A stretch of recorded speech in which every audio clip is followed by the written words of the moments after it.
The House floats a FISA bill that does not protect the administration. The president promises a veto saying, quote, voting for this bill would make our country less safe. The head of U.S. Central Command, CENTCOM, disagrees with the White House on Iraq and Iran. The president asked the defense secretary to, quote, handle it, and suddenly there's a resignation letter. Our third story in the countdown. He may be a lame duck, but every once in a while, George W. Bush still does something nefarious just to remind us all that he's still around. The latest target, the House Democrats' attempt in open debate but secret session to pass an intelligence bill that protects both America and protects what it means to be an American. According to President Bush, it actually protects terrorists.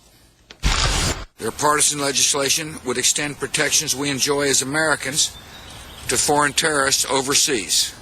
For the record, the bill does not protect terrorists. But neither does it protect telecom companies with the legal repercussions of helping the American government spy on American citizens, prompting this telling response from the president. And this litigation would be unfair, because any companies that assisted us after 9/11 were assured by our government that their cooperation was legal and necessary. Translation, the telecom companies need protection because if what they did was illegal, then what the Bush administration did was also illegal, and if they could be prosecuted, so too could the president. To that end, it is no surprise that Bush also abhors a provision in the bill calling for more investigation into the spying. The House bill would establish yet another commission to examine past intelligence activities. This would be a redundant and partisan exercise that would waste our intelligence officials' time and taxpayers' money. Congress should stop playing politics with the past and focus on helping us prevent terrorist attacks in the future. Listen to his tone of voice. He's just given up, hasn't he? The Democratic congressional response to the president's proselytizing clearly delineated by the Speaker of the House a few hours later. The president has said that our legislation will not make America safe. The president is wrong. The president is wrong. The president was wrong, and the president knows it. He knows that our bill protects the American people, and we all understand our responsibility to do that.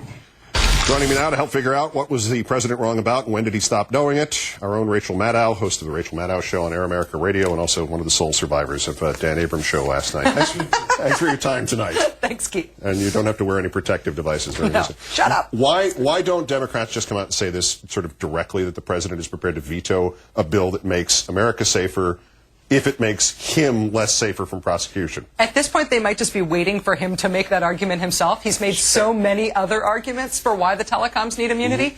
Remember, first he said that they would stop wiretaps if they didn't have the immunity, and then they didn't stop the wiretaps. They haven't stopped, so that went out the window. Then he said they wouldn't cooperate with the government anymore, and then Bush learned that if you get a warrant, cooperation isn't really an issue. Right. Then he said it would bankrupt the companies, and so they said, okay, well, let's have the government assume the company's losses here. So that went up in smoke as well. Latest argument is that the companies are patriotic, and because they are patriotic, they must be thanked and not sued. That, of course, runs smack up against the fact that the telecom companies have cut off existing wiretaps when the government paid its phone bills late. Yeah. The Constitution and our privacy laws were not enough to stop them wiretapping, but a late phone bill is. If you hold a phone bill in higher esteem than the U.S. Constitution, you are a lot of things, but patriotic is not one of them. So maybe this is, from the Bush administration's point of view, this is a question of its credit report.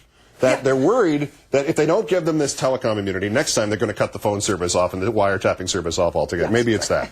All right, so the president is literally equating voting for this bill. He's now just said it is voting to help terrorists, that it's absurd scaremongering. It should not even scare, to use the woman of the night, Barack Obama's 6-year-old daughter.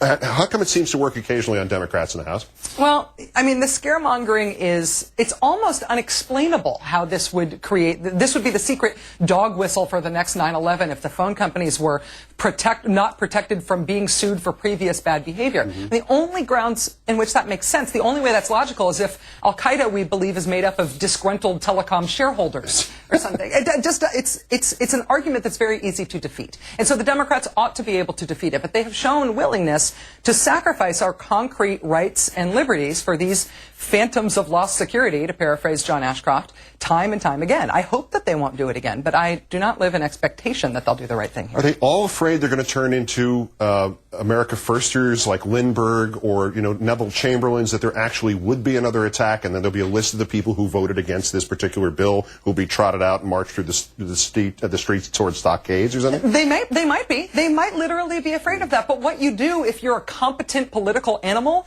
is that you disprove that your actions had anything to do with the reduction in safety for the country. You ought to be able to make this argument, and you ought to be able to shoot down these arguments, particularly because Bush can't settle on one for arguing for telecom immunity, and the ones that he has settled on make no sense. About Admiral Fallon, now former head of CENTCOM, the White House did not actually say, who will rid me of this meddlesome Fallon, but they just sort of hinted. The president asked the Secretary of Defense to handle the matter. Is that kind of shadowy process meant to scare others who are currently in the Pentagon into acquiescence to whatever the military or whatever the politicians want? Or is it, in fact, are we just forgetting how often this has happened in the course of this administration to other military figures who went, excuse me, this is nuts? Yeah, the other part of this strategy is that they're using a biplane to fly a picture of Eric Shinseki around the Pentagon to remind everybody what happens when people don't toe the line and do something that's right instead of what the president wants. I think that if Esquire in their profile of Fallon this month was right, that Fallon is the guy standing between Bush and an invasion and an unprovoked attack on Iran, then this seems to be a shot across the bow to anybody else who would take a stand like that. They should fly a biplane around the Pentagon that has Shinseki's picture on it because we should do that. I mean, just like hey, he's a patriot. Yeah. He did something for his country, and he got history will reward him if the Bush administration will not. Rachel Maddow of Air America and MSNBC, as always, a pleasure, Rachel. Thank you, Keith.